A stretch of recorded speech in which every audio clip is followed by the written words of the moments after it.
Diktum, diktum, diktum.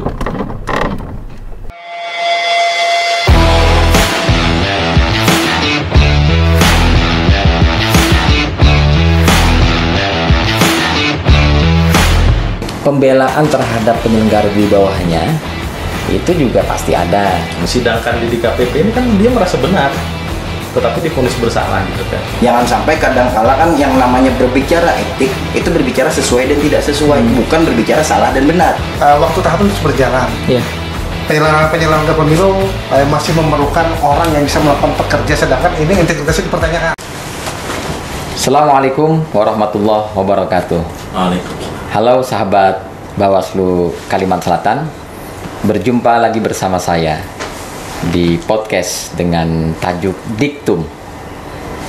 Diktum kali ini akan membahas sebuah tema yang sangat menarik, yaitu terkait dengan kode etik penyelenggara pemilu, sebagaimana yang sudah menjadi pemahaman kita bersama bahwa penyelenggara pemilu selain KPU Bawaslu ada yang disebut sebagai Dewan Kehormatan Penyelenggara Pemilu.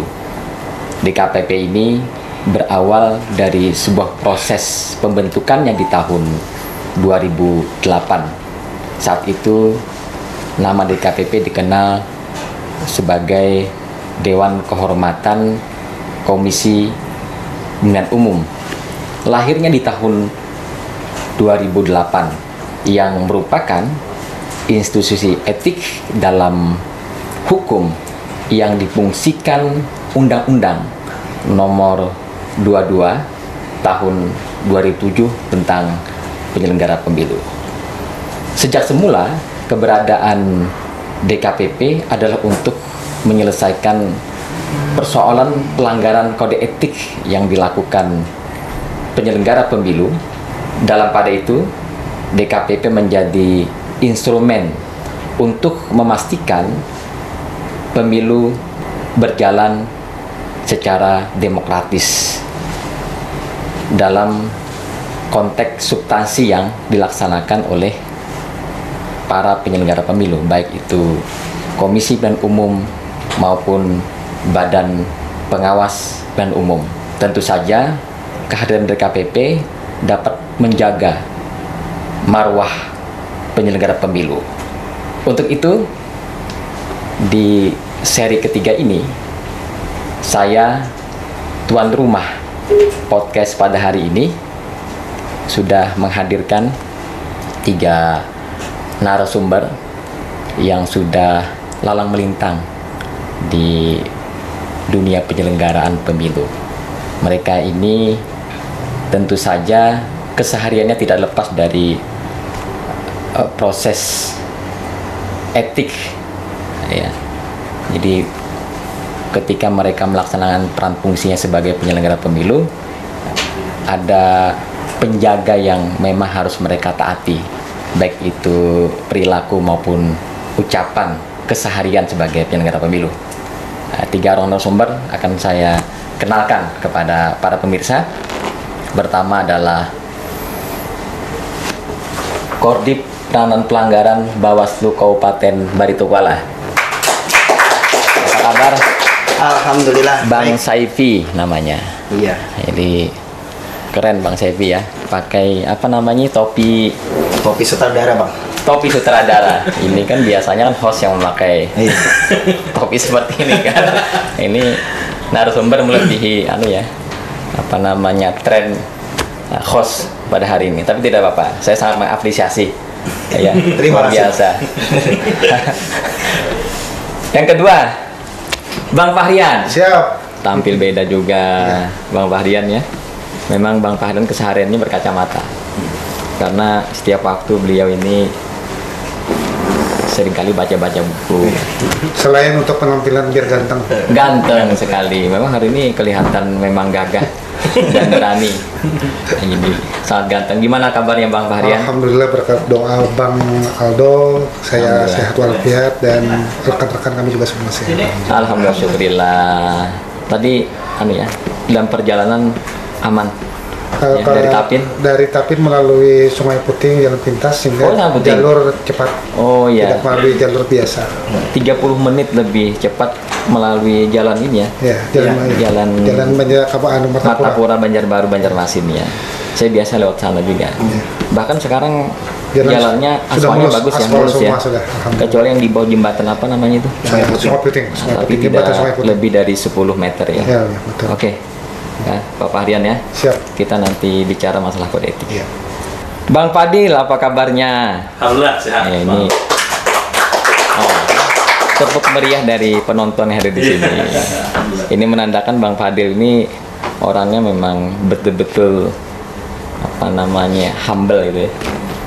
Begitu kan, sangat dinanti actionnya pada hari ini. Selain action lain ya. Karena kalau biasa yang action itu biasanya sebelumnya makanan yang manis-manis. Oh. Ya kan. Jadi aroma dodol kandangannya tercium sudah kan. Kalau kita melihat Bang Fadil ini. Selain itu sendodol apa lagi? Sendodol ada apa namanya? Dodol.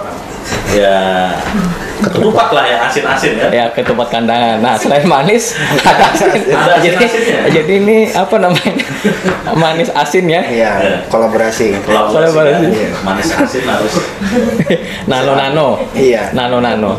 Ada manis asin. Kalau Bang Fahrian tadi kan apa namanya, jahe. Kalau di Batola itu ada yang saya suka. Siapa? Apa namanya, sayur apa namanya? Kalakai. Iya. Itu ada teman saya. Siap. Jadi di bawah subprovisi itu suka sekali. Kalau dia makan kalakai dia nggak pakai lauk lagi. Oh.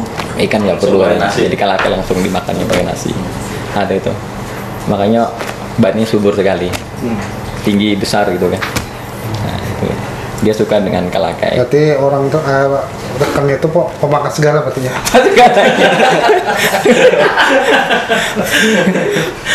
Oke, ini tapi itu hanya sekedar intermezzo ya. Intermezzo prolog ya pertama kita, karena kita hari ini akan membicarakan terkait dengan masalah yang sangat prinsip dalam perilaku kita sehari-hari. Nanti disandingkan dengan proses ya kita menjalankan peran fungsi kita sebagai penyelenggara. Memang kode etik ini ya menjadi bahasan yang selalu menarik. Kita dalam bekerja tidak bisa salah sedikit gitu kan, terkait dengan perilaku, ucapan, begitu kan. Nah, kita sudah diatur ya bagaimana kita kemudian berucap, lalu bagaimana kita bertindak dalam proses menjalankan peran fungsi itu.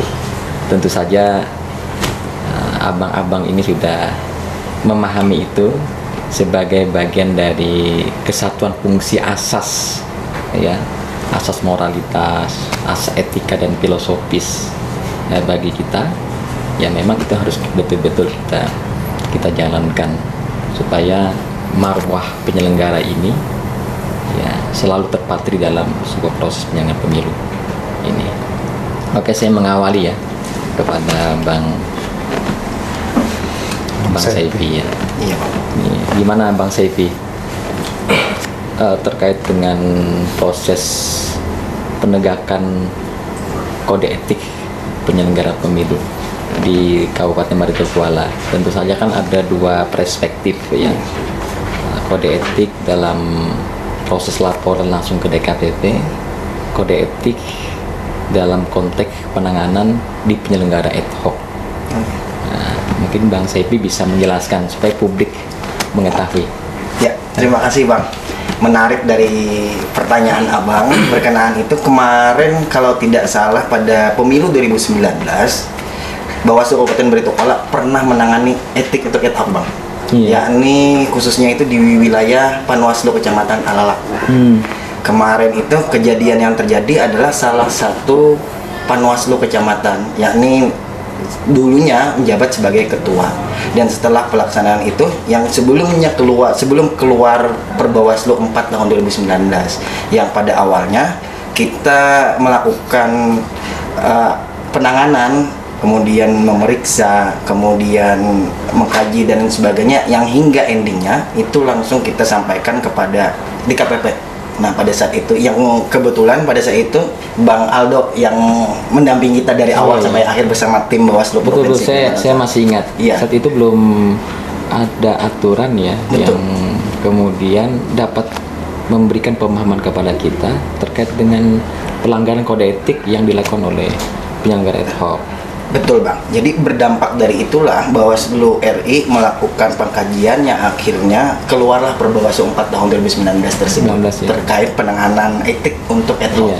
Awalnya ad hoc ke DKPP juga Iya, ya. di KPP semuanya Bang.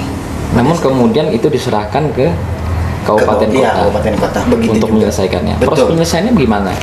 Proses penyelesaiannya pun hampir sama pada proses penanganan pelanggaran. Jadi istilahnya Bawaslu yang memiliki kewenangan untuk melakukan proses itu. Istilahnya melakukan klarifikasi apakah benar hal demikian itu dilakukan oleh pengawas ad hoc kita. Kan ada dua sumber. Sumber yang pertama itu bisa bersumber dari temuan atau laporan. Jikalau temuan berarti ada informasi yang didapatkan oleh pengawas atau pengawas sendiri yang menemukan. Kemudian yang kedua, tatkala laporan berarti ada masyarakat yang mengadukan indikasi dugaan pelanggaran etik kepada ad hoc. Iya. Nah, prosesnya seperti itu sampai akhirnya dilakukan pengkajian apakah benar yang dilakukan oleh pengawas ad hoc kita itu benar-benar melanggar etik. Nah, Iya. seperti itu, Bang. Ini kan terhadap penyelenggara pemilu di tingkat Bawaslu saja ya. Iya, betul. Tapi kalau kemudian ada pelanggaran misalnya ad hoc di tingkat KPU-nya, Iya. itu bagaimana penyelesaiannya? Iya, Bang. Jadi kalau untuk yang istilahnya hierarki di bawah KPU, mereka pun ada mekanismenya juga. Oh, Bang. mekanisme sama, Mekanismenya ada. Jadi ada PKPU khusus yang mengatur bahwasanya mekanisme penanganan pelanggaran untuk ada indikasi etik untuk ad hoc KPU. Nah, kemudian posisi Bawaslu adalah melakukan rekomendasi kepada KPU tersebut.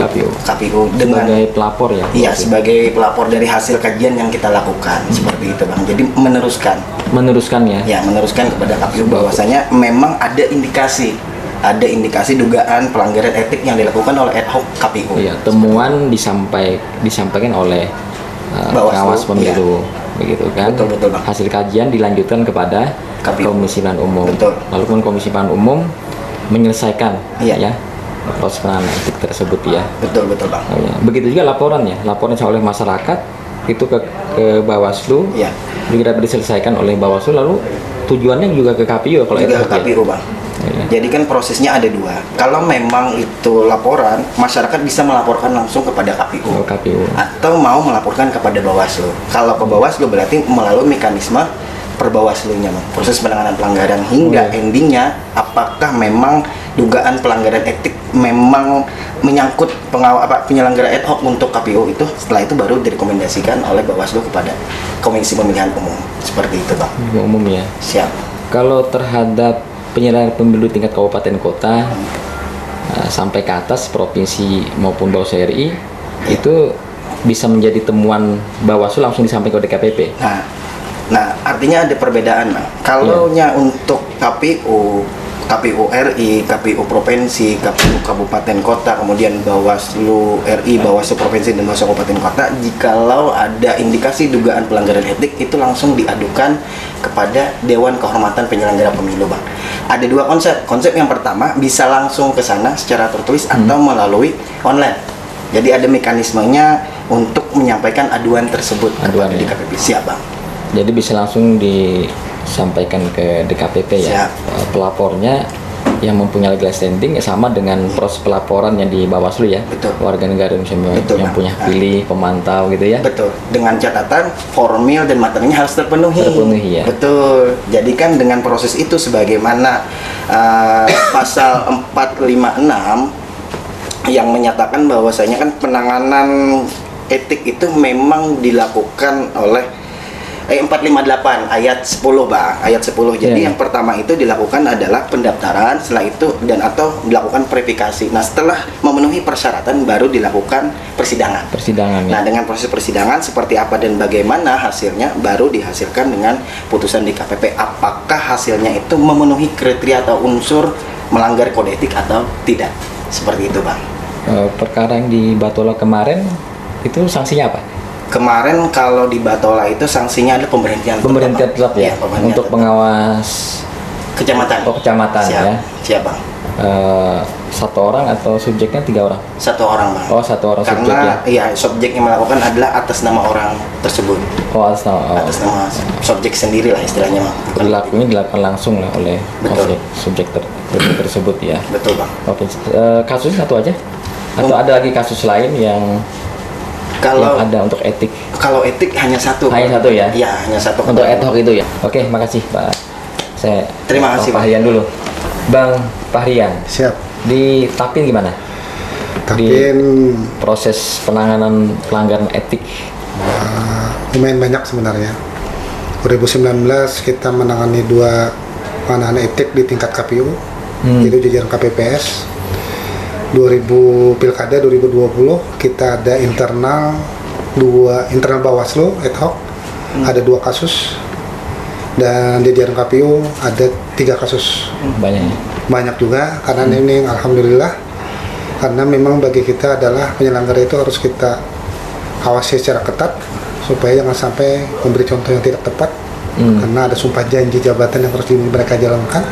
Ada aturan regulasi yang mereka harus jalankan juga dalam rangka untuk memastikan pengawasan bisa berjalan maksimal. Alhamdulillah semua bisa kita selesaikan. Seperti saya sampaikan oleh Bang Saibi tadi, bahwa untuk jajaran KPU kita rekomendasi, untuk jajaran internal Bawaslu, yang pertama adalah itu ada pengawas TPS. Itu kejadiannya tidak sengaja. Kebetulan kan saya suka olahraga. Kebetulan pemasangan tenda KPPS ini di sebelah tempat saya olahraga. Oh iya, enggak, kapan? Apa hubungan olahraga dengan Iya, karena saya olahraga. Ada besok kan mau ada pencoblosan. Oh, pencoblosan. Pemasangan KPPS Budari itu saya tanya ini siapa ketua KPPS-nya? Si ibu. Oh iya. Sumpah rumah sebelah. Oh gitu. Saya ingat suaminya adalah pengawas TPS jajaran saya. Padahal kita tahu peraturan etik kan sesama penyelenggara tidak boleh berhubungan apa hubungan darah. Nah, hubungan suami istri langsung saya lagi olahraga, saya stop olahraga. Teringat bercucuran saya hentikan bercucuran. Mantap, memang olahragawan nih. Melihat dari postur. Sama dengan Bang Dodi saya juga. Oh iya, sama kami satu tempat game kami. Iya. Setiap hari ya. Nah, selanjutnya saya langsung telepon Panwascam setempat, dan benar bahwa dan KPU juga saya telepon bahwa di situ ada ketua KPPS ternyata istri, dan pengawas TPS-nya juga adalah si suami di satu TPS yang sama. Padahal besok sudah harus pencoblosan. Jadi gimana itu?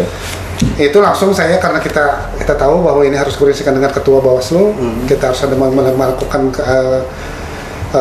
pleno secara singkat apa yang harus kita lakukan. Akhirnya kami via telepon dan via koordinasi via video call bersama bertiga. Hari putuskan kita akan mengadakan penelusuran terhadap pengawas TPS tadi, dan kita melakukan klarifikasi cepat karena besok harus pencoblosan. Dan terlepas juga kami koordinasi kepada pimpinan di provinsi. Kebetulan waktu kami nelfon kepada Bang Aldo kemarin itu, dan kebetulan secara klarifikasi pemanggilan para pihak terkait, termasuk pengawas TPS-nya, termasuk si istri, SK-nya kami telusuri segala macam, benar suami istri. Dan akhirnya kita putuskan pleno. Setelah kita mau kajian, kita lihat dulu dengan regulasi yang ada, memang ada aturan tidak membolehkan bahwa ada suami istri kan. Jadi maka akhirnya pas kami pleno mau keputusan, ada surat masuk mengundurkan diri dari pengawas. Proses pergantiannya gimana? Malam itu langsung diganti ya? Sebagaimana ketahui bahwa di Perbawaslu Perpres 19 tahun 2017 bahwa itu Pak PAW bisa nomor urut berikutnya, dan ini pun juga harus izin dengan pimpinan di provinsi. Akhirnya kami lihat daftar ranking, kami Panwascam mengkoordinasi karena ini wilayahnya Panwascam, berkoordinasi dengan ranking berikutnya benar bersedia untuk dilantik. Malam itu juga pelaksanaan pelantikan oleh Ketua Bawaslu Tapin kepada PAW untuk bisa dilaksanakan bertugas besok hari. Dan Iya. alhamdulillah proses penyelaksanaan pemungutan suara berjalan dengan lancar di TPS tersebut tanpa ada pasangan suami istri yang satu tempat bersama penyelenggara. Yang suaminya di mana? Suaminya di penyelenggara Pak suaminya pengawas TPS, Pengawas TPS. si istri ketua KPPS. ketua KPPS. Suami istri saling Memang pelantikan ini kan beda penyelenggara. Iya. KPU Iya. menyeleksi KPPS. Di jalan KPU, kalau Bawaslu melalui Panwascam merekrut pengawas TPS. Iya. Nah di situ akhirnya kami menjadikan satu pembelajaran Iya. karena pengawas TPS itu juga harus terlebih dahulu dibandingkan KPPS perekrutannya, maka otomatis pembelajaran adalah bahwa SK pelantikan terhadap pengawas TPS, SK pelantikan kepada pengawas kelurahan desa, SK pelantikan kepada pengawas kelurahan kecamatan itu harus ditembuskan kepada KPU. Iya. Supaya KPU juga bisa melakukan seleksi secara internal Iya. calon-calon yang mereka pilih nantinya. Iya. Terkait dengan kebijakan tidak boleh ada pasangan suami istri yang Iya. dekat. Itu Iya, artinya pembelajaran. masing-masing unsur penyelenggara, baik itu KPU maupun Bawaslu harus mengetahui ya Iya. informasi terkait dengan keberadaan penyelenggara. Iya, betul. Jangan sampai nanti yang dipilih Bawaslu yang sebagaimana disampaikan tadi istrinya adalah Ketua KPPS. ketua KPPS. Suaminya pengawas TPS di TPS Itu kan tempat Memang sama. memang kalau TPS ini kan banyak ya. Apa namanya? Ya kesulitan ya, problematika dalam proses pemilihan itu menjadi sesuatu yang memang harus diperhatikan. Tantangannya- Betul ya, tantangannya begitu ya. Tantangannya berat Bang Aldo. Kebetulan pengawas TPS itu adalah teman saya olahraga. Oh iya, ya tadi. Si istri adalah kakak kelas sekolah saya. Tapi tantangannya saya juga berpikir ini adalah gimana nih, dipermasalahkan atau tidak. Tapi saya ingat sumpah janji jabatan. Iya. Nah, ini. Ingat bahwa peraturan Bawaslu juga di Undang-Undang Penyelenggara berintegritas. Iya.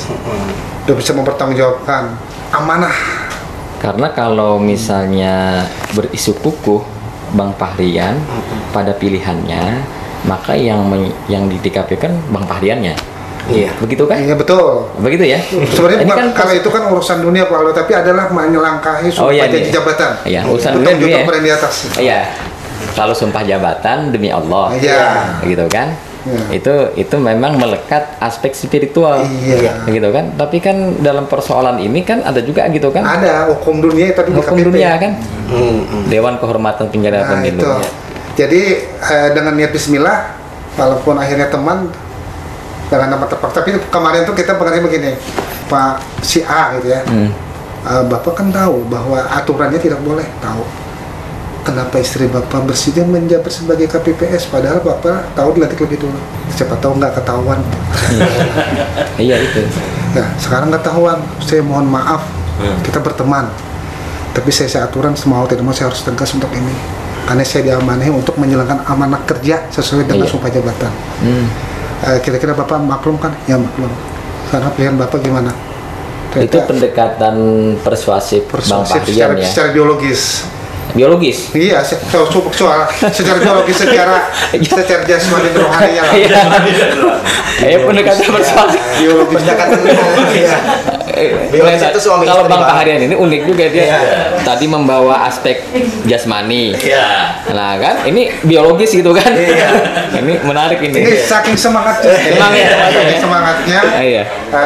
Waktu itu malam Jumat kami Oh, iya, iya. diskusinya. Plenonya ya. Nah akhirnya dia memutuskan saya mundurkan diri saja. Iya. Karena itu nama baik dia Iya. macam juga ini mundurkan diri. Walaupun akhirnya rekomendasi kita adalah bahwa itu tidak karena sudah mundurkan diri, maka otomatis rekomendasi kita diberhentikan tapi tidak bisa mengeksekusi untuk bisa dilanjutkan kepada pihak bersangkutan. Oh iya. Nah, dan itu menjadi catatan kita bahwa beliau jangka panjangnya nanti bisa menjadi ada track recordnya seperti apa. Berarti polanya sama. Ada kedua-duanya mengundurkan diri berarti itu. Mundur diri. Kedua-duanya atau salah satunya saja? Kalau yang istri kan yang si suami sudah mengundurkan diri, maka otomatis keterikatan peraturan itu tidak ada Oh, lagi tidak kan? ada ya. Tetap menjadi ketua. Ya, oke. Artinya dia sesuai dengan perundangan. Iya, Yang peraturan penting itu salah berjalan. satunya itu Yang kesepahaman penting- bersama ya Iya. antara KPU dan Bawaslu. Iya. Kan kadang yang mengundurkan diri siapa? Suami atau istri misalnya Suami. kan? Nah si suaminya yang mengalah ya. Ya. Sempat 2 minggu tidak ditegur sampai saya kalau olahraga ke sana. Tapi kan demi menjaga integritas Iya, kan, Itu Pak Fahrian. tantangannya di situ. Nah, karena Betul. ini kan Bang Fahrian ini apa namanya olahragawan. Iya, Kan aturan disiplin kan olahragawan ketat gitu kan. betul. Lari ya Apa Bang Fahrian? hubungannya Pak? Iya saya tadi mau hubung-hubungkan dengan apa yang disampaikan oleh Bang Fahrian. Saya Gitu membahas kan? biologis juga. Oh iya. Enggak sama tadi. Saya sampaikan biologi tadi apa juga gitu kan. Maksud Bang Fahrian ini aspek psikologinya. Iya. Mungkin begitu ya Bang Fahrian ya. Oke, ini mungkin Bang Fahrian melihat tadi nggak minum-minum ya. Saat Ini tadi ngobrol dengan Bang Saifi saya minum. Oh iya. oh iya, minum dulu nggak apa-apa, silakan. Iya. Kita santai dulu lah. Ini kadang-kadang mengucap psikologi, Izin, Bang. psikologi. Boleh minum. Silakan. Minum. Jadi biologis. Iya, biologis. Ini sudah Karena malam Jumat kan? sudah mau Iya. habis. Karena penanganannya di malam Jumat. Menahan di malam Jumat. Jadi teringat aspek biologis. Iya. Daripada psikologis. Sudah lama meninggalkan rumah karena menangani pelanggaran banyak. Iya. Jadi akhirnya untung tidak disengketakan oleh istri. Untungnya. Ini mau habis punya rumah. Nanti kita lanjutkan lah. Betul, Ini betul. rame ya. Objek pelanggaran etiknya. Betul. Jadi Iya. bukan saja tantangannya harus menjalankan kaidah hukum, juga tantangannya adalah harus menjalankan amanah itu tidak terkecuali siapapun orangnya. Iya. Itu tantangan. Tidak pandang bulu. Tidak pandang bulu. Apakah itu bulu atau bulu? Oh, iya. Iya. Iya. Tetap dicukur. Iya, Pak. Sebagaimana amanat undang-undang Undang-undang dan sumpah janji. jabatan. Sumpah janji jabatan artinya sumpah janji jabatan itu memang di atas segalanya. Karena kalau kita misalnya melakukan atau melaksanakan peran fungsi kita sebagai penyelenggara, lakon kita, perilaku kita dan apa yang kita sampaikan itu ya tentu saja kita harus selalu berhati-hati. Kadang-kadang ya teringat juga gitu kan. Sumpah janji kita gitu kan harus berintegritas begitu kan. Apalagi diawali dengan Demi Allah saya Demi Allah bersumpah. tadi, Berat kan? tuh. Berat. spiritualnya bagus juga ya. Bang. Iya. Ya kita kan Religi. umur kan belum tahu selamanya, Iya, Bang iya. Aldo. Jadi harus kita perhitungkan mau dibawa Iya. kemana akhir hayat kita. Iya. Objek pelanggarannya tadi pas disampaikan oleh Bang Saifi Siap. itu terkait dengan perilaku ya, Iya, perilaku, Mak. Penyelenggara di tingkat ad hoc ya. Iya. Itu masalah apa, integritas atau Integritas dan proporsionalitas, Bang. integritas dan profesionalitas. Betul. Kalau tadi masalah yang melanggar peraturan perundangan Iya, ya. karena faktor keterikatan suami istri tadi. Suami istri ya. Oke. Baik ya, saya ke Bang Fadil. Iya. Siap, Bang. Tuh. Ini Bang Fadil nih modal lebih menarik nih kan. Tapi nggak ada yang biologis lagi kan. Kita tidak ada yang biologis.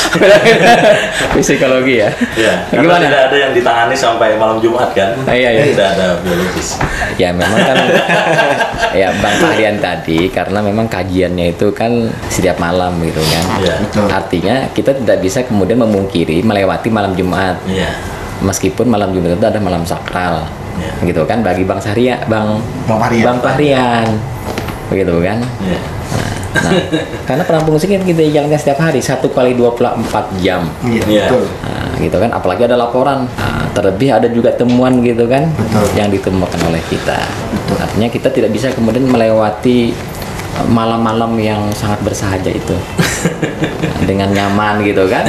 Tapi ya dengan apa namanya sumpah janji tadi, nah, kita teringat gitu kan, oh ini kita harus menjaga integritas. Itu ya Bang Fahrian. Betul. Saya mau menjelaskan, mau kata Mengklirkan. Mengklirkan lah. Mengklirkan dalam Iya, iya. artian ya. Betul. Masalah biologis tadi. Iya bagus.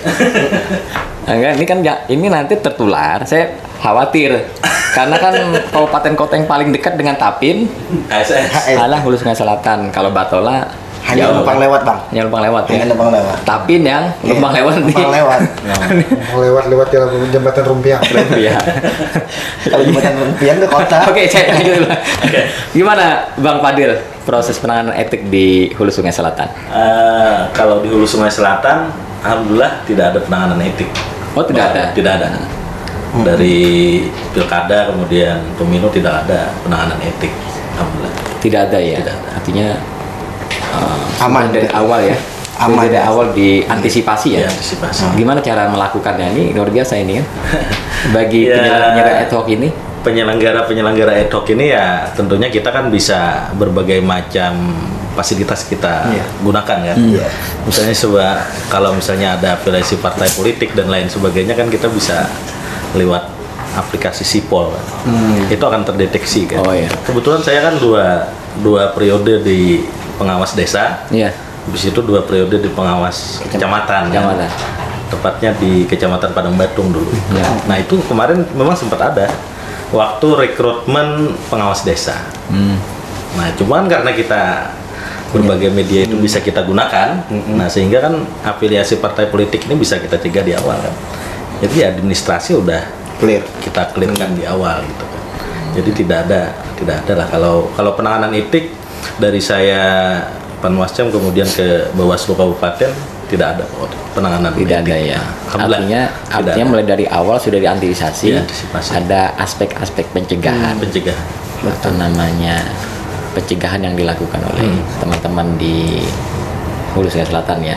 Sebenarnya sama juga kan dengan teman-teman di Tapin dan Barito Kuala. Iya. Tapi memang kita tidak juga bisa menafikan Ya. keberadaan pelanggaran etik ini. Ya kita sudah bersungguh-sungguh begitu kan bekerja menjalankan peran fungsi, tapi karena kepentingan politik begitu Ya. kan. Betul.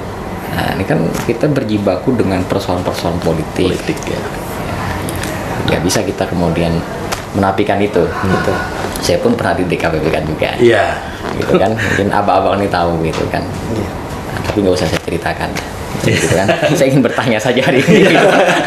Saya khawatir nanti Bang Fahrian. Ini kan Konsepnya berbeda lagi nanti kan. Kali ini kami juga menjawab saja bukan Iya. Kita tidak berhak bertanya kan. Iya. Kita hanya menjawab. karena skenario-nya bertanya dan menjawab. Iya. Tapi kita penting juga ya, karena ini berbeda ya Hulu Sungai Selatan ini tidak ada pelanggaran etik. Iya, yang menjadi namanya sesuatu yang dilakukan oleh Bawaslu Sungai Selatan, begitu kan, sehingga teman-teman para sahabat di penyelenggara tingkat ad hoc ini tidak ada laporan etiknya atau tidak ada temuannya lah, begitu kan? Gimana Bang? Iya. Adil? Bang Aldo, jadi di Hulu Sungai Selatan ini memang sejak dikeluarkannya Perbawaslu ya tentang kode etik penyelenggara ad hoc itu, ya kita lakukan sosialisasi khususnya di jajaran kita gitu kan, di jajaran kita sampai ke jajaran paling bawah karena kan di setiap tahapan rekrutmen itu kan kita selalu terjun ke lapangan kan. Jadi berbagi peran lah, menghadiri pelantikan misalnya kan, bimtek dan lain sebagainya kita sampaikan terkait ini. Nah cuma alhamdulillah berjalannya waktu sampai selesainya ini tidak ada di baik temuan ataupun laporan itu tidak ada. Kita sangat bersyukur gitu kan. Iya. Nah jadi kita tidak ada menangani terkait etik ini. Nah jadi segala upaya lah sosialisasi utamanya kan setelah kita sama-sama kan Bang Fahrian, Bang Saifi kan kita juga sama-sama berhadir kemarin itu waktu sosialisasi dan BMTEK di Jakarta kan. Setelah itu kan kita memang diberikan PR kan oleh Bawaslu RI kan agar mensosialisasikan ini. Ya tantangannya banyak. Kita kan tantangannya ya harus terjun ke lapangan itu kan untuk mensosialisasikan langsung. Karena kadang kalau kita ini Bang Aldo, kalau kita hanya berbicara di forum-forum resmi semacam BIMTEK dan sosialisasi itu kan tidak maksimal. Iya. Jadi kita terjun langsung kan, misalnya ke Panwascam. Iya. Nah, habis itu kita kumpulkan pengawas desa, pengawas kelurahannya kan kita sampaikan terkait etik ini. Nah, itu. Jadi tidak ada lah yang sampai ke etik di penyelenggara ad hoc ini tidak ada di Hulu Sungai Selatan. Alhamdulillah. Tapi kan kalau memang ada laporan ataupun ada temuan ya tetap Bang Aldo kita akan proses sesuai regulasi yang ada. Iya. Mungkin seperti itu. Artinya apa yang dilakukan oleh Hulu Sungai Tengah, Hulu Sungai Selatan ya, bukan hanya dengan cara mensosialisasikan ya, atau mengundang para sahabat penyelenggara di tingkat ad hoc, tapi juga langsung terjun ke lapangan dalam rangka untuk memberikan pemahaman terkait dengan aspek etik dalam penyelenggara pemilu. Karena kan semakin waktu etik ini semakin berkembang. Iya. Begitu kan, kita mulai bangun tidur gitu kan sampai tidur lagi itu perilaku kita ya memang harus betul-betul sempurna lah begitu kan. Iya. Meskipun di rumah itu ya kita dengan istri kita saja yang tahu, Iya. begitu kan. Tapi tentu saja perilaku itu kadang-kadang dia melekat dan akan kita bawa keluar gitu kan. Jadi komitmen istiqomah kita itu betul-betul sangat kita junjung tinggi begitu kan. Iya. Jadi artinya apa yang dilakukan oleh Bang Fadil tadi positif ya, dan itu juga dilakukan oleh Tapin kan. Iya. Tapi kan dan Batola juga begitu kan. Betul. Kan kita tidak bisa kemudian memungkiri itu. Nah, artinya HSS masih aman lah sekarang gitu kan. Aman. Tidak ada. Tapi yang mudah-mudahan di tahun 2024 Ya. ya, Pilkada. tidak ada hal yang berbeda dari pemilu di tahun 2019. Nah, oke. Bang Fadil. Ya. Ya, tadi disampaikan oleh Bang Saifi dan Bang Fahrian terkait dengan sanksi yang disampaikan kepada penyelenggara ad hoc-nya, diberhentikan ya. Nah, menurut Bang Fadil nanti bisa dibantu juga ya. Iya. Terkait dengan putusan final dan mengikat yang dikeluarkan oleh Bawaslu Kabupaten Kota maupun Dewan Kehormatan Penyelenggara Pemilu. Nah, bagaimana perspektif Bang Fadil melihat ya aspek itu? Nanti abang-abang berdua bisa jawab tuh ya. Iya. Bisa sampaikan juga lah perspektif ini. Iya. Ya. Baik, terkait ini ya, final dan mengikat ya, Bang Aldo ya. Ya, keputusan di KPP kan, di KPP RI kan. Misalnya kan ada pelanggaran etik di jajaran Bawaslu gitu kan, Bawaslu provinsi ataupun kabupaten kota, ataupun hasil kajian yang disampaikan kan oleh Bawaslu kabupaten kota kan, terhadap penyelenggara ad hoc di jajaran bawahnya atau jajaran Bawaslu. Nah, itu sebenarnya final mengikat ini kalau kita lihat dari paradigma yang ada ya, paradigma yang ada yang akhirnya ada sampai di KMK dan lain sebagainya ini kan, berarti di sana pandangan masyarakat itu terhadap final mengikat ini sebenarnya memang perlu ada upaya hukum lain gitu kan. Karena misalnya di KPP, KPU, Bawaslu itu kan posisi yang sejajar, dalam artian sama-sama penyelenggara. Nah, ternyata kan dalam berjalannya proses itu, ternyata misalnya ada salah seorang yang disidangkan di DKPP ini kan dia merasa benar, tetapi divonis bersalah gitu kan, oleh DKPP misalnya kan, itu kan menyangkut karir dan masa depan seseorang. Iya. Nah, ketika seseorang itu dia merasa betul tetapi di persidangan itu dianggap salah gitu kan, itu kan sama saja kita itu semacam kayak menjas atau memutus kan. Artinya karir orang selesai sampai di sana, apalagi sampai diberhentikan secara tidak hormat misalnya. Iya. Nah, dengan adanya upaya-upaya seperti itu dan proses yang DMK yang kemudian keluar lagi kan, putusan MK ya kalau tidak salah kan? Putusan MK nomor 32. Nah, nomor 32 ya. Ya, nomor 32 Nomor 2021. Nah, itu malah mempertegas lagi. Artinya final mengikat di sana masih ada upaya hukum. Upaya hukumnya. Upaya hukum Untuk dapat memberikan dan pembelaan diri. Pembelaan diri Bang dan Aldo, ketika seseorang itu dia merasa betul misalnya kan. iya. Nah, beda masalahnya kalau memang seseorang itu kan memang terbukti misalnya kan. Betul. Secara keadaan di lapangan memang terbukti dia itu melanggar etik dan lain sebagainya, tidak masalah. Tetapi ketika orang yang, karena ini kembali lagi kan, tiga penyelenggara ini posisinya sama loh, tidak ada yang di atas dan lain sebagainya, semuanya sejajar. Di undang-undang itu sudah jelas kan, sejajar. Penyelenggara pemilu itu adalah DKPP, Bawaslu dan KPU. Jadi ketika ada terkait permasalahan final mengikat ini, apalagi ditegaskan lagi dengan putusan MK yang baru ini tadi kan, berarti di sana sudah tergambarkan pandangan masyarakat luas ini kan, mungkin ada yang tidak berkesesuaian dengan fakta yang ada. Kalau saya berpendapat seperti itu, Bang Aldo. Jadi ketika final mengikat ini ya upaya hukum lainnya itu ya tetap ada. Karena kan kalau memang betul bersalah tidak apa-apa, kalau tidak bersalah karir orang, karir kita sendiri misalnya kan, Bang Aldo misalnya di DKPP kan sebenarnya tidak melakukan hal-hal seperti itu.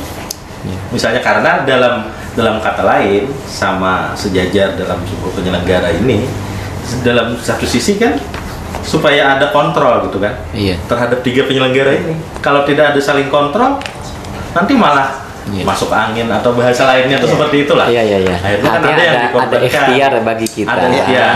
untuk apa namanya memohonkan keadilan Memohonkan keadilan. pada pihak-pihak peradilan lain. Iya. Ini kan yang sering terjadi, Bang Aldo kan di jajaran Bawaslu, jajaran penyelenggara tingkat provinsi ataupun kabupaten. Iya. Kalau yang kita tangani di jajaran ad hoc ini kan pasti terang benderang, kalau tidak ada permasalahan yang Iya. melanggar etik kan ya kita pasti tidak akan memproses seperti ini itu kan. Kepentingannya apa? Ketika bicara di KPP RI, kemudian Bawaslu provinsi, KPU provinsi ataupun pusat, nah ini beda. Seperti itulah. Oh, iya. Bang Aldo mungkin pandangan saya. Iya. Jadi upaya hukum itu boleh lah. Karena kan Boleh atau penting? penting kalau menurut Penting saya. ya. Tidak, Ya, bukan artinya- hanya boleh tapi penting. Iya. Artinya Upaya kalau hukum boleh itu. kan bisa jadi dapat, gitu Ya. kan? Nah, tapi kalau penting, maka kemudian ya aspek penting ini kan kalau dalam perspektif penegakan hukum, aspeknya ada keadilannya, begitu kan? Bagaimana penanganan etik dapat memberikan rasa keadilan Ya. bagi masyarakat, ya. Bisa saja pelapor kan, oh ini tidak adil ini misalnya, begitu kan?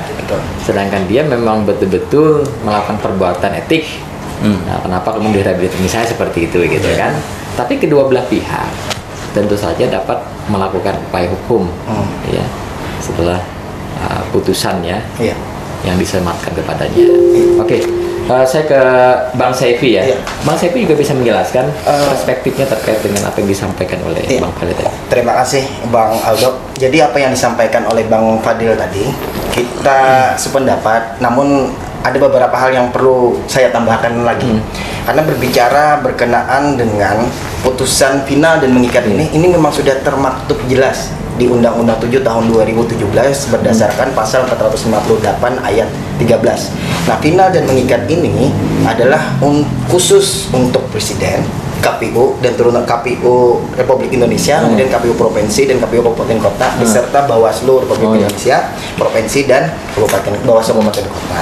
Iya. Nah, dengan pemaknaan ini artinya adalah berdasarkan dari putusan di KPP yang menyatakan bahwasanya final dan mengikat ini khusus untuk yang tadi, Bang Aldo. Nah, hanya saja bentuk upaya hukum bisa dilakukan hasil dari tindak lanjut produk yang dihasilkan dari putusan tadi ditindaklanjuti. Contoh sebagaimana pengalaman pada saat kasus Ibu Evi Nupita Ginting. Iya, iya. Nah, itu kan diputuskan oleh DKPP bahwasanya itu pemberhentian tetap. Ya. Ya kan Bang Rian. Nah, namun setelah itu keluarlah Kepres, keputusan Presiden nomor 32 tahun 2020 yang menyatakan bahwasanya menindaklanjuti dari hasil putusan di KPP tadi nomor 312. Nah, setelah itu adalah upaya hukum yang dilakukan oleh Ibu Nupita Ginting beserta tim, yakni mengajukan ke Petun melalui hasil keputusan Kepres tadi. Nah, itulah yang menyatakan bahwasanya bisa menjadi objek sengketanya Kepres tadi. Ya, keputusan presiden, Betul. bukan putusan Dewan Kehormatan Penyelenggara Pemilu ya. Betul Bang, Iya. seperti itu posisinya. Nah, sedangkan yang kita tahu bahwasanya putusan MK nomor yang terbaru ini sebagaimana Bang Fadil sampaikan, putusan MK nomor 32 tahun 2021, di situ menyatakan bahwasanya kedudukan di KPP itu bukan sebagai peradilan yang tinggi. Namun bisa dilakukan upaya hukum lainnya, yakni dengan ending setelah produk yang dihasilkan oleh putusan di KPP tadi ditindaklanjuti. Iya.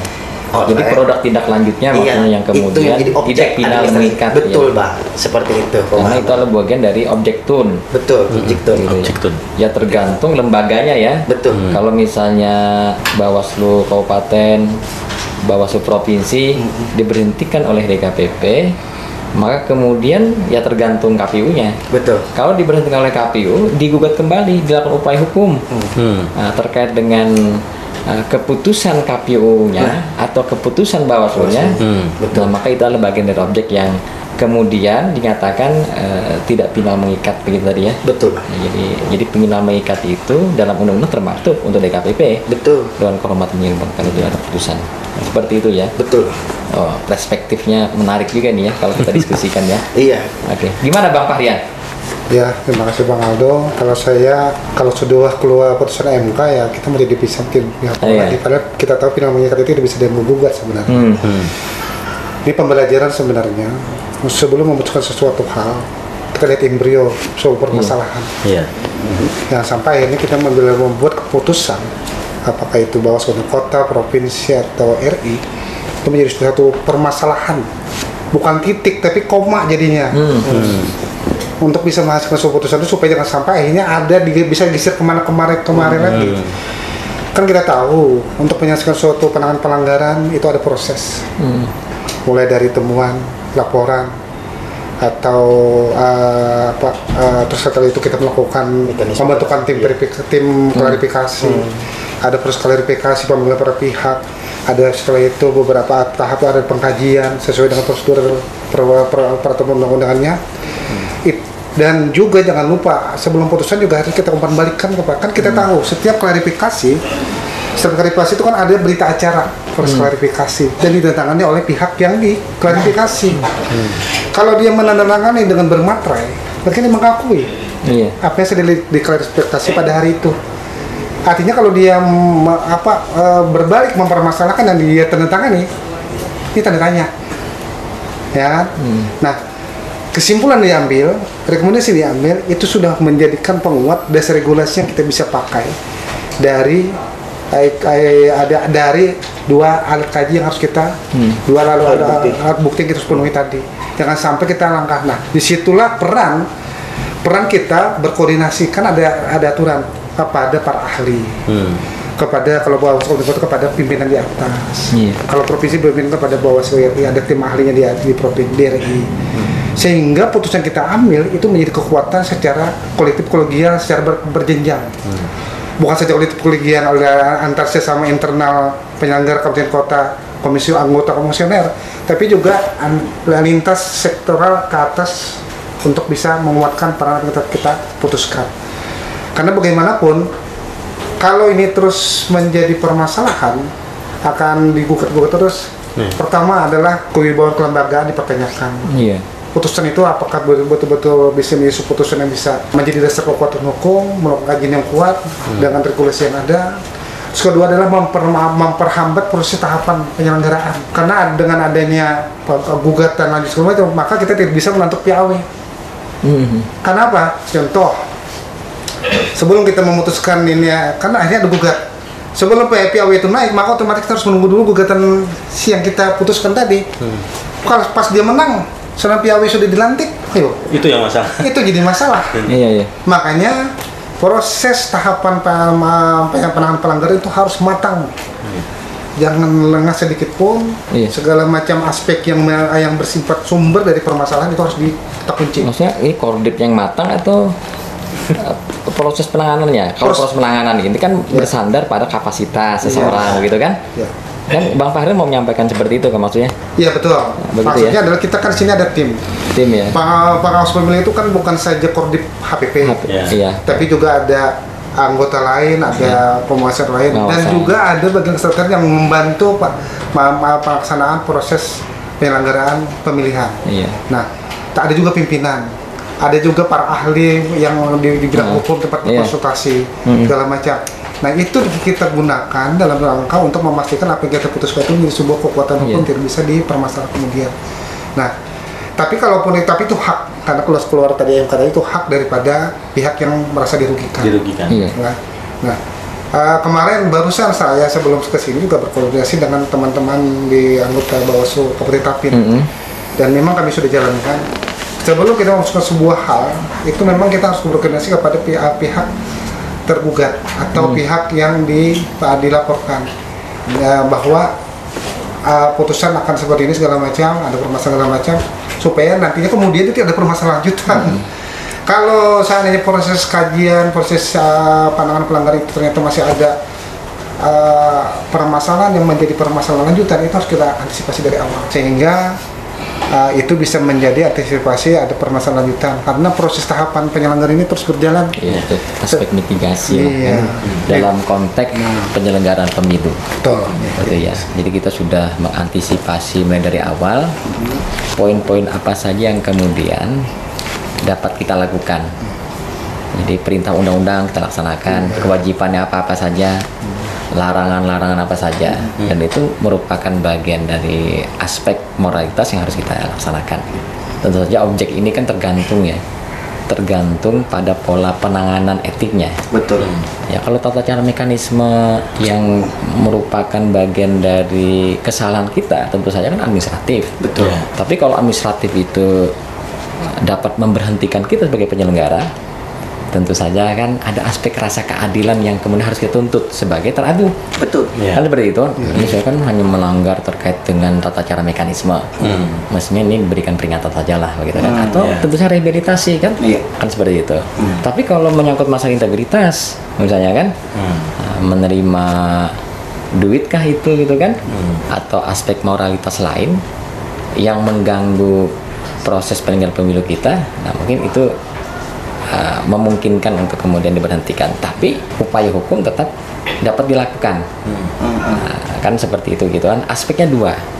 Kalau saya melihat ya atau menyimak diskusi abang-abang ini, pertama adalah proses putusan DKPP itu benar mengikat, Betul.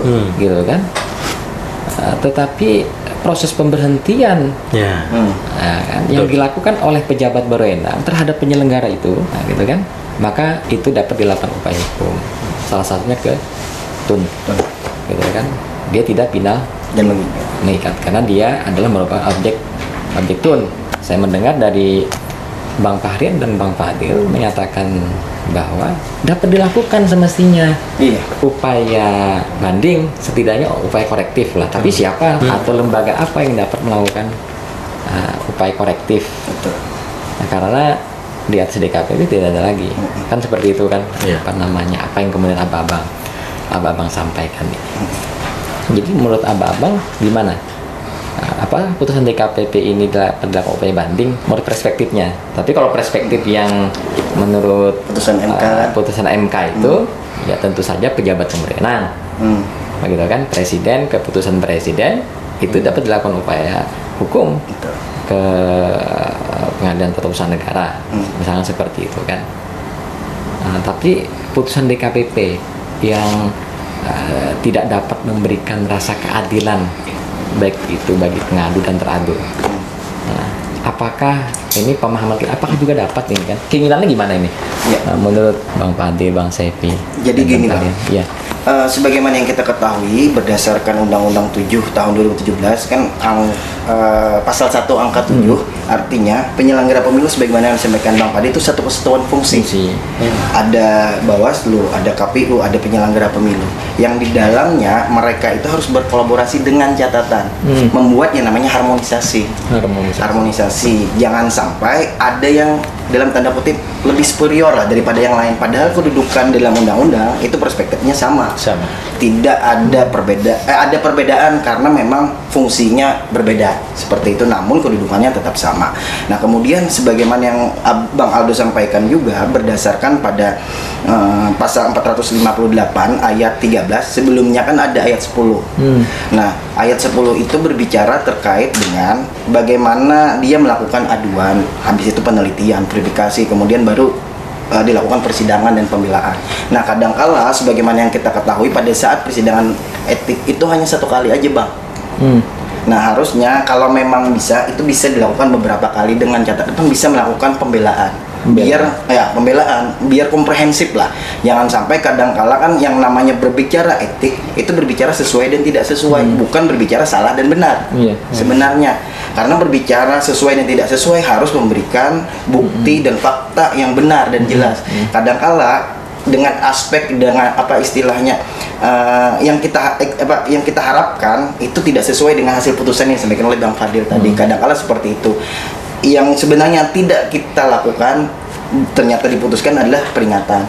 Nah, dengan hasil peringatan yang kita dapatkan atau ya bahasanya yang tidak sesuai yang kita harapkan, ya mau tidak mau kan upaya hukum pun harusnya bisa. Namun pemahaman di dalam Undang-Undang 7 tahun 2017 final dan mengkat itu tidak bisa dilakukan, khususnya bagi kita sebagai penyelenggara pemilu tadi Bang. Nah namun setelah yang perspektif dari putusan MK tadi, kita pun sepakat bahwasanya setelah ditindaklanjuti dari putusan di KPP tadi, itu bisa dilakukan upaya hukum kepada peradilan tun tadi. Artinya sepakat dengan itu. Nah dari konsep yang tadi dengan diadakannya, ya biar rasa keadilan dan berkeadilan itu muncul. Kalau memang kita tidak menyepakati dan tidak menyetujui hasil yang putusan di KPP tadi, Bang. Kalau menurut Ulin seperti itu, Bang. Iya. Jadi tautannya sama dengan putusan MK itu ya. Betul. Namanya bahwa pejabat yang berwenang lah yang kemudian dapat dilakukan upaya hukum begitu kan terkait dengan objek. Iya. Objek tunnya ya. Betul Bang, karena kan secara tidak langsung di KPP itu bukan peradilan, bukan di bawah naungan peradilan lah istilahnya kan secara tidak langsung. Jadi memang khususan untuk pelaksanaan penanganan etik untuk penyelenggara dan penyelenggara itu kedudukannya sama KPU, Bawaslu dan di KPP. Kadangkala pemahaman itu adalah membuat sebagian penyelenggara pemilu tuh takut dengan di KPP. Kalau mendengar di KPP itu kalau istilah bahasa Banjar itu meriak dingin. Kalau sudah ke sana meriang. Kalau bahasa Banjarnya meriak dingin. Meriak dingin betul. Iya. Ya Bang Bahrian ya. Biologisnya meriak dingin. Meriak dingin. Kondisi biologis. Iya, seperti itu kan. Ini biologis tuh memang terkait dengan tenaga Bang Bahrian ini. Endingnya selalu biologis ini apa ya? Nanti kita ajak minum jamu Bang. Biar pulang ke Tapin kuat seperti itu. Oh, Bang Bahrian lewat Marabahan lagi ya? Tergantung tuan rumah. Tapi lebih dekat memang ya? Iya, memang dekat Bang. Berarti lewat Margasari. Ya, Margasari. Iya. Nah, saya bikin Bang. Iya, silakan. Di situ tadi saya bilang penyelenggara ini baik itu di KPP, Bawaslu, KPU itu memang harus betul-betul berkomitmen dan faktor kemampuan dalam hal khususnya Bawaslu ya. Nah, pelanggaran kayak difokuskan itu harus kuat. Jangan sampai memutuskan sesuatu yang ternyata berdampak kepada bumerang diri sendiri. Iya. Ya, mohon maaf. Begitupun juga mungkin di KPP. Kalau melakukan persidangan segala macam, kami pun juga begitu melakukan segala macam. Itu kalau main hati itu berdampak bisa hati subjektif ya. Iya. Kalau berdasarkan dengan regulasi, dengan kepala dingin segala macam, insya Allah akan menghasilkan maksimal. Dan itu terhindari permasalahan lanjutan. Iya. Artinya penting juga untuk melakukan otokritik ya terhadap proses yang dilakukan oleh Dewan Kehormatan Penyelenggara Pemilu ya. Ya karena memang itu penting juga begitu kan sebagai subjek terlapor ya, kita penyelenggara pemilu penting menyuarakan ini. Begitu kan? Karena kita sudah betul-betul juga kita bekerja. Tapi ya saya sampaikan tadi ya kita tidak bisa lepas dari kadang-kadang kehilapan kita. Kalau Bang Bahrian tahu innal insan makan khutwan nisya. Artinya artinya Bang Saiping paham. Bang Bahrian. Biar saya pulang di Jakarta. Manusia itu tempat salah dan khilaf Bang. Nah, memang sematnya itu hanya di manusia yang dapat disematkan. Kita tidak seperti malaikat. Betul. Tapi tentu saja dalam konteks itu kita bisa merem gitu kan. Saya sangat pahami dengan apa yang disampaikan oleh Bang Fadil misalnya. Ya kita perkuat kapasitas kita. Betul. Kita perkuat nilai-nilai etik kita. Bang Fadil juga menyampaikan seperti itu tadi. Begitu kan bahwa maksimal itulah. Ada aja maksimal lah begitu kan. Betul. Ada aja betul. Ya, betul-betul menangani pelanggaran. Begitu kan? Itu kan sangat penting ya. Artinya bahwa upaya hukum itu semestinya dapat dilakukan ya dalam konteks putusan Dewan Kehormatan Penyelenggara Pemilu oleh pejabat yang berwenang ya dalam rangka untuk melanjutkan putusan DKPP tersebut ya.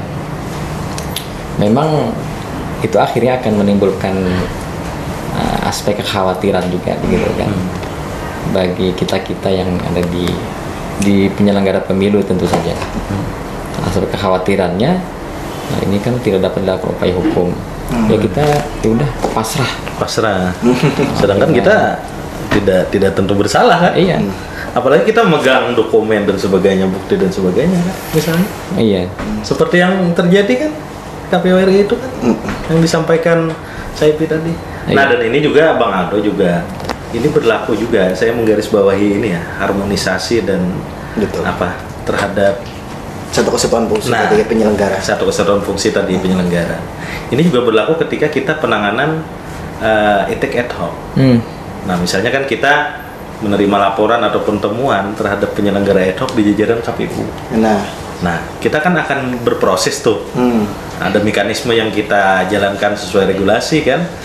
Nah, ini sebenarnya yang saya mau suarakan ini sebenarnya. Sinkronisasinya ini seperti ini. Kadang kan dalam aturan itu kita kan menghasilkan rekomendasi yang kita sampaikan atau sebagaimana disampaikan saya tadi kan kita teruskan Iya. ke KPU. Lanjutkan ya. Nah, sedangkan kadang KPU ini dia berproses lagi. Nah, bahkan berproses lagi dalam artian kadang, oh ini Pak Bawaslu ini sudah jajaran kami ini sudah mundur duluan. Ya. Kan seperti itu.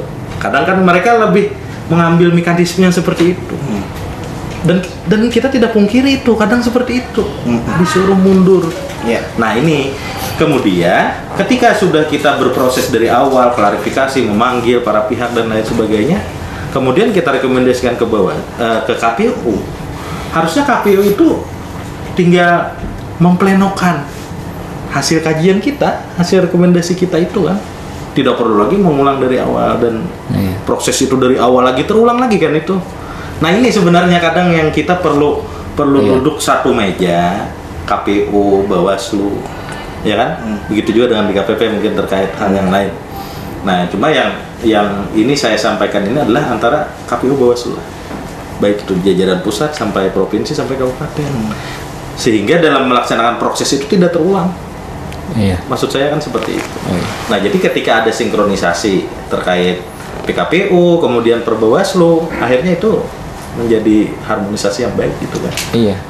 Ketika itu dilaksanakan. Tapi kadang kita nih sudah merekom, kadang tidak jelas kan apa hasilnya dan sebagainya, bahkan mereka memproses dari awal lagi. Dan ini misalnya terbukti tidak apa sebagainya, padahal di PKPU dan undang-undang itu sudah jelas kan apa yang direkomendasikan atau disampaikan oleh jajaran Bawaslu itu wajib bahkan harus dilaksanakan oleh jajaran KPU. Iya, ini problematika penanganan etik ya, baik itu di tingkat Bawaslu maupun KPU ya.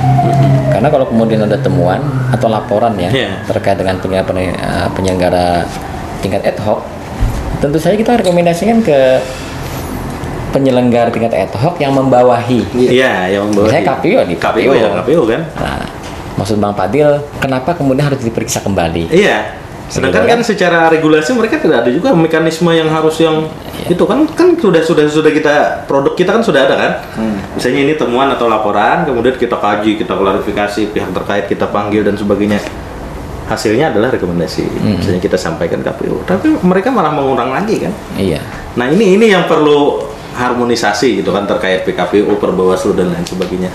Dan ini permasalahan ini sering terjadi, saya yakin. Di 13 kabupaten kota ini pasti terjadi terkait ini. Iya. Contoh misalnya yang beberapa kabupaten termasuk HSS yang pemilu dulu ada PSU kan. Nah, itu pasti permasalahan. Karena mungkin bisa saja ya KPU-nya atau Bawaslu ya. Katakanlah misalnya Bawaslu menangani, tapi tingkat Bawaslu atau pengawas pemilu tingkat di bawah Bawaslu-nya. Tentu saja ada aspek pembelaan gitu kan. Nah, tidak serta-merta kemudian langsung diputuskan. Begitu kan. Begitu juga mungkin di KPU-nya.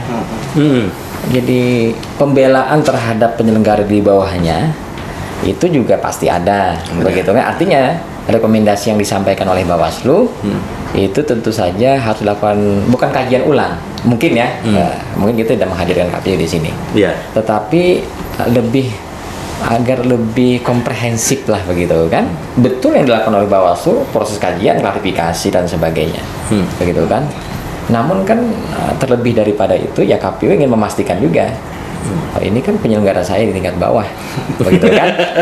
Nah, artinya mereka kan sudah melatih, membimtek memberikan nilai-nilai etik tadi begitu kan. Mungkin tapi saya bukan membela KPU tidak. Tambahan sedikit Iya. Bang Aldo. Kebetulan apa yang disampaikan Bang Aldo juga terjadi di kabupaten kami ada 3 rekomendasi dijajarkan kepada KPU waktu pemilu dan pilkada. Dan kita memaklumi mereka melakukan kajian klarifikasi dan kajian ulang karena ada regulasi mereka PKPU 19 2017, 8 2017, 3 tahun 2020 dan berapa satunya lagi tahun 2021. Itu perubahan kedua. Nah, mereka memang gini, dalam laporan pelanggaran fungsi kita kepada jajaran KPU itu ada cuma sebatas mengetahui keterkaitan mereka dalam hal kasus yang terjadi. Objek etiknya. Iya. Sedang kita punya lembaga berbeda mengenai pengenangan etik, bukan kasus yang disangkakan. Kalau Bawaslu kan fokusnya adalah kepada kasus. Kalau keterlibatan penyelenggara itu bukan ranah kita khusus KPU. Tapi kalau khusus terhadap ad hoc kita juga punya ada Perbawaslu lagi khusus etik. Artinya masing-masing punya peraturan ya. KPU punya PKPU, Bawaslu punya Perbawaslu. Dan KPU itu setelah dapat rekomendasi terusan dari kita itu punya waktu 10 hari. Nah, itulah. 10 hari untuk melakukan tindak lanjut tersebut baru nanti diputuskan. Nah, bukan mana saya mencoba kalau saya ada mempelajari itu. Jadi sangat maklum kalau teman-teman KPU itu menjalankan regulasi yang mereka miliki.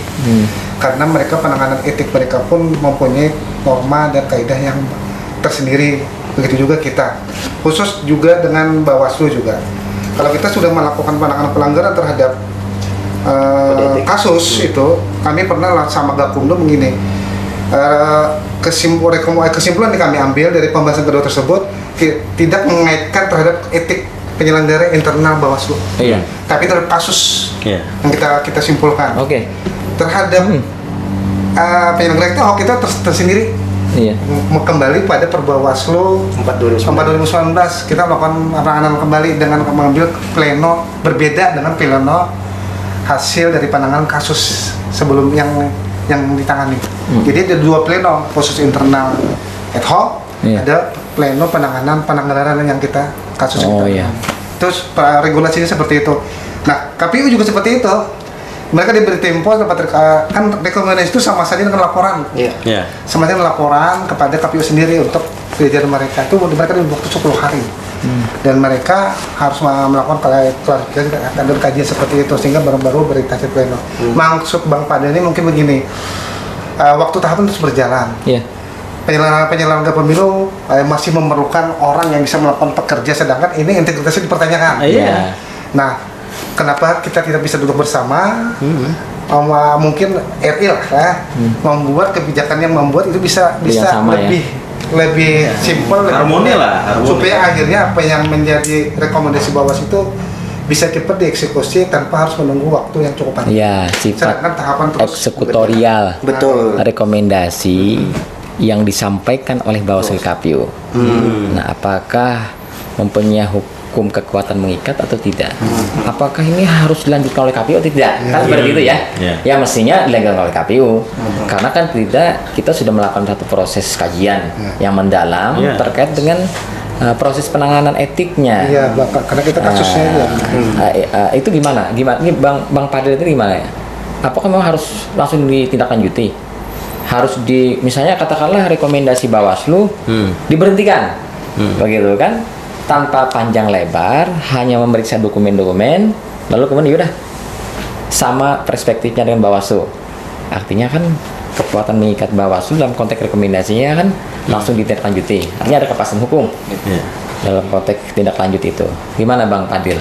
Ya kalau, gitu kan jadi maksudnya kan seperti ini, kita kan sudah berproses dari awal kan, itu kan, walaupun sebagaimana disampaikan Bang Rian tadi kan memang KPU juga mempunyai regulasi kan.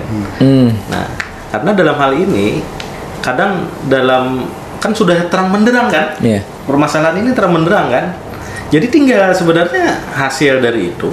Nah beda kalau permasalahannya temuan atau laporan itu memang misalnya dari kan KPU itu ada juga pengawas kan, pengawas internal mereka kan.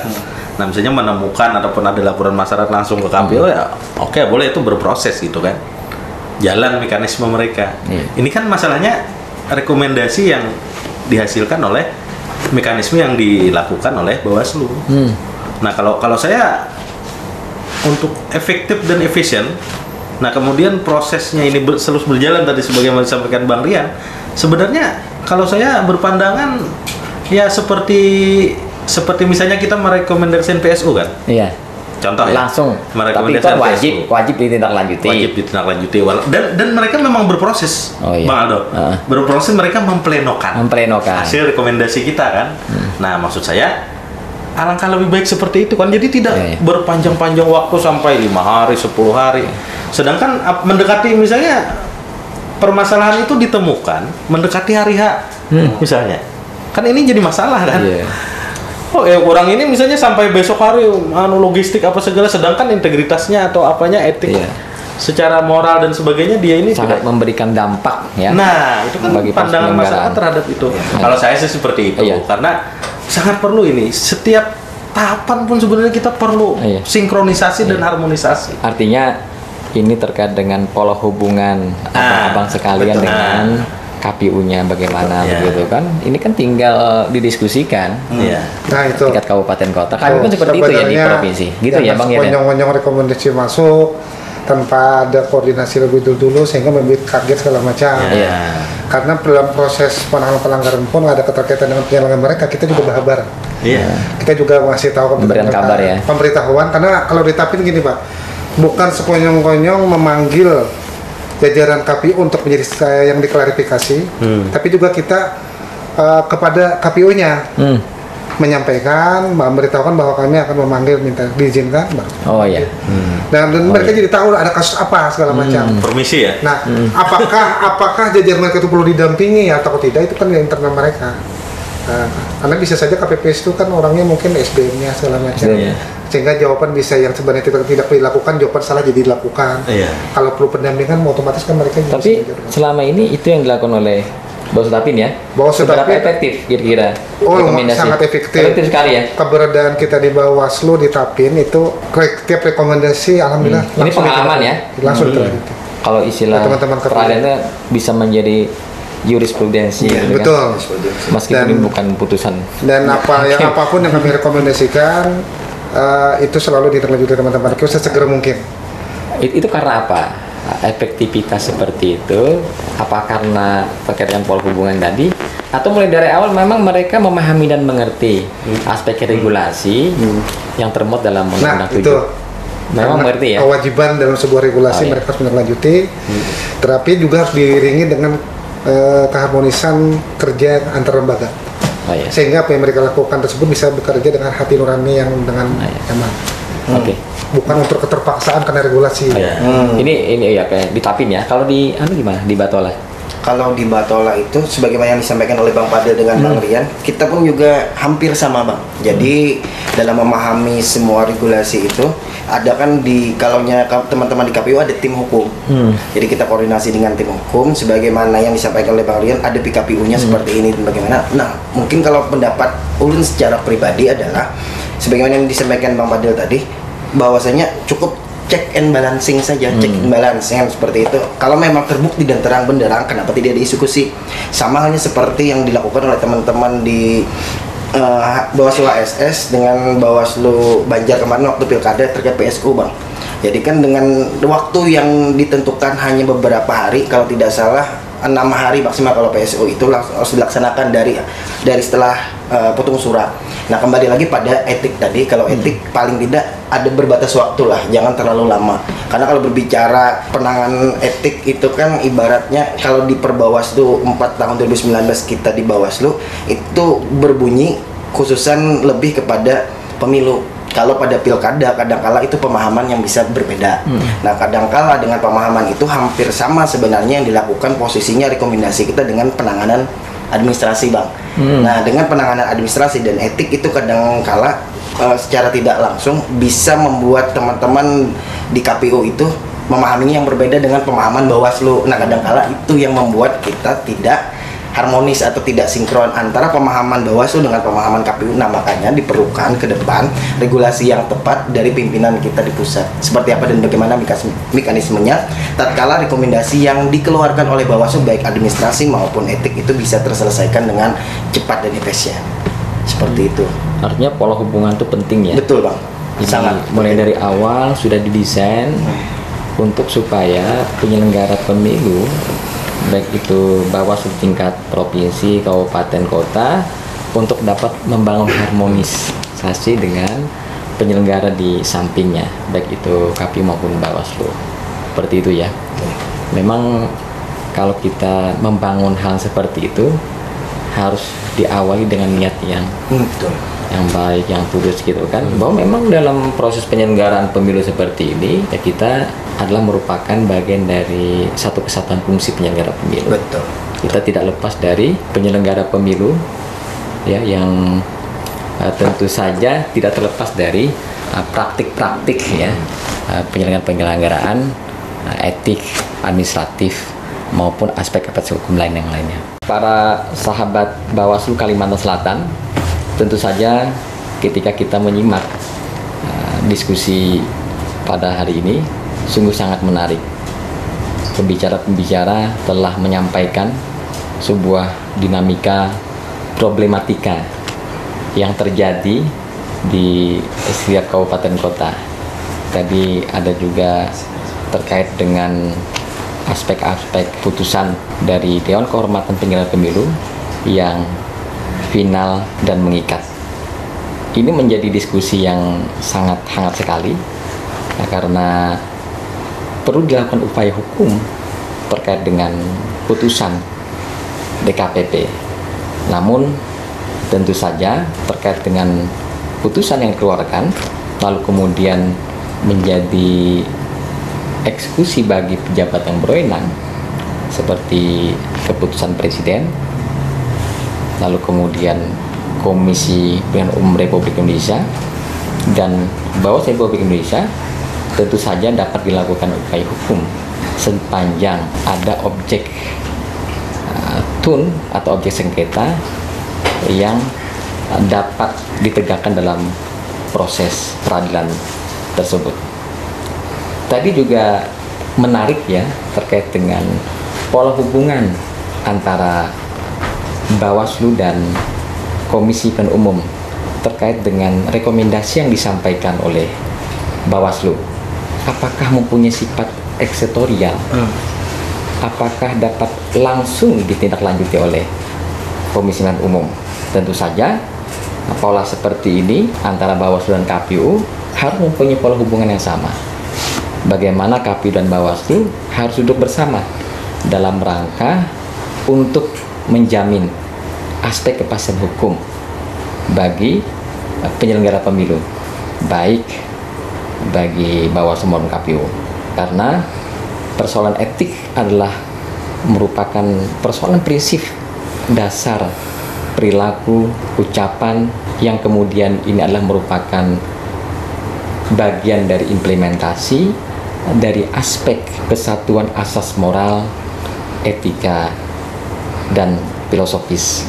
Saya Azhar Aldo Ridani mengucapkan terima kasih banyak kepada semua pihak yang menyimak podcast yang ketiga kali ini. Sampai jumpa di podcast berikutnya.